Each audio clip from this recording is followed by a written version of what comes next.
Hey guys, it's a little bit different this week. I rode my bike some, but I didn't really record any audio. I didn't talk while I was riding, so I'm recording this audio separate and just showing the footage that I took. This week I wanted to talk about lane splitting.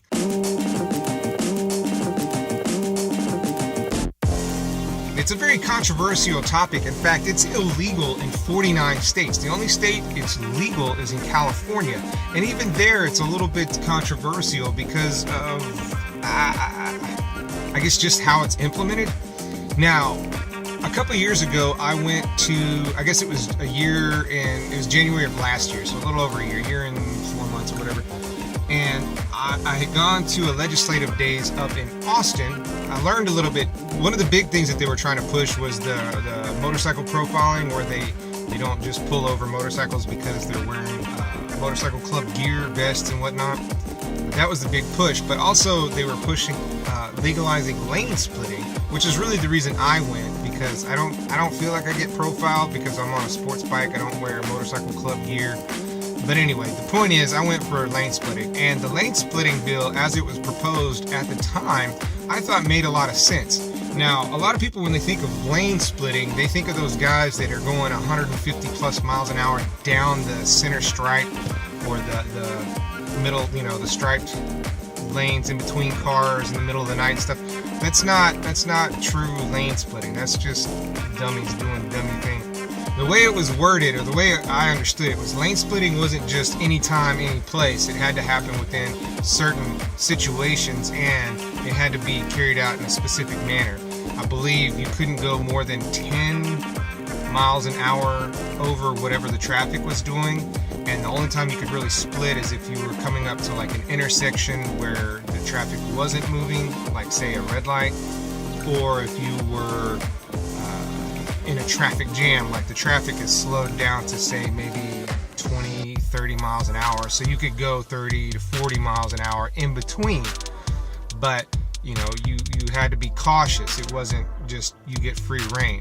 Now, I don't know how they dealt with people who would crowd the lanes. In California, I believe it's a felony for somebody to do that. And the other thing is, you can't just do it on the highway. If traffic's moving, which usually in Texas on the interstates, it's moving typically, except for rush hour traffic. But if traffic's moving along close to the speed limit, then it's not legal to lane split. So you're not allowed to go 90 miles an hour down between the lanes. You gotta have a reason. And there's a lot of bikes out there that are still air cooled, and so if they have to sit in this traffic, it'll actually damage their bike. It could hurt their bike, kill their bike. So the lane splitting for them really makes sense, because if they're not moving, they're not cooling their engine. If their engine overheats, they're stuck out on the road, and they're causing more of a problem because they have to get a tow truck and all that stuff. So if they're allowed to keep moving, then they don't pose any problems. From a cager's point of view, a lot of people don't like it because they feel like it's dangerous. And it can be dangerous. If it's not dealt with correctly, it can be very dangerous. If people crowd the center, the white lines, if they crowd that, it can cause a problem. If they intentionally try to prevent motorcycles from passing, that can be very devastating for the motorcyclists in the least. It'll definitely cause problems for the other motorists around, because, you just caused an accident. Or this person just caused an accident, and now everybody has to pay for that one moment of pride, stupidity, anger. So I'm a big proponent of lane splitting if it's done correctly, and in this video you're going to see I lane split. There was 2 incidences when I was on 1604 in northern San Antonio. There was actually, ironically, there was a bike being put on a tow truck, which slowed down all the traffic, and I felt like it was the perfect opportunity to lane split, to try it out, to see, because I've only done it at railroad crossings here in San Marcos. I don't do it because traffic tends to go at the speed limit when I ride. I rarely ever come to a situation where I'm just stuck. there are times here in San Marcos, but I try not to, I know when those times are, and I try not to get out in those, or I avoid those intersections that get bad.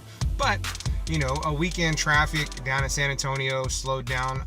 The first one was a bike, an actual, like a cruiser, maybe a Harley being put on a tow truck, and everybody slowed down for that for some reason. I don't know why. It was on the shoulder. They should have been able to go, no problem. But they didn't. Looky-loos, I guess. Or rubberneckers.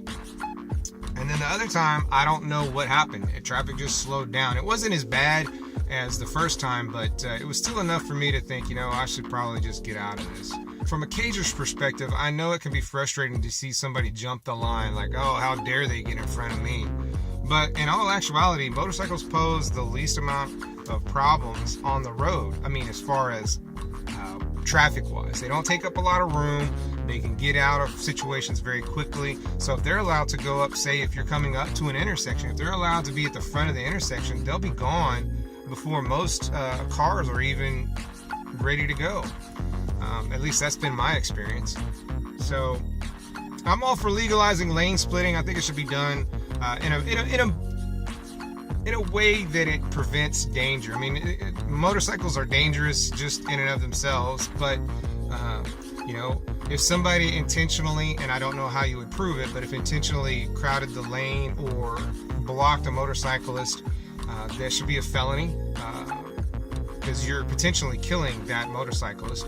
I think motorcycles shouldn't go over 10 miles an hour, 10, 15 miles an hour, maybe 20's pushing it, but 15 is a little bit on the edge there. 10, 15 miles an hour faster than traffic. Only do it when the traffic's slowed down. So if the speed limit's 70 and it's down to like 40, yeah, I think lane splitting should happen there. It'll help alleviate any traffic problems because you've cleared up basically a spot for another car. And the other part too is, like, people talk about, well, if I'm changing lanes, I don't want to have to look out for a motorcycle. And that's true, but in most of these situations, the situations that are dictated or were written into what I believe was a lane splitting bill that was introduced to the Texas House or whatever, it specifically narrowed that from happening, because you don't just do it willy-nilly. You do it in situations where cars actually are not going to be switching lanes. They're so congested that they can't actually get over, or if they do, they've got their blinker on and they're starting to move over just to do it. You know, like say if they want to get to the next exit and they're in the wrong lane. So yeah, lane splitting. And if you're in a car and you see a guy doing that, you know, give him a little bit of room. I mean, I know it's illegal, but they're not posing any problems for you. They're actually making the situation easier for you because they're getting out of the way. They're one, not a car, and two, getting out of your way as soon as possible. So yeah, lane split, man. That's what it should be all about. Anyway, you guys have a great day.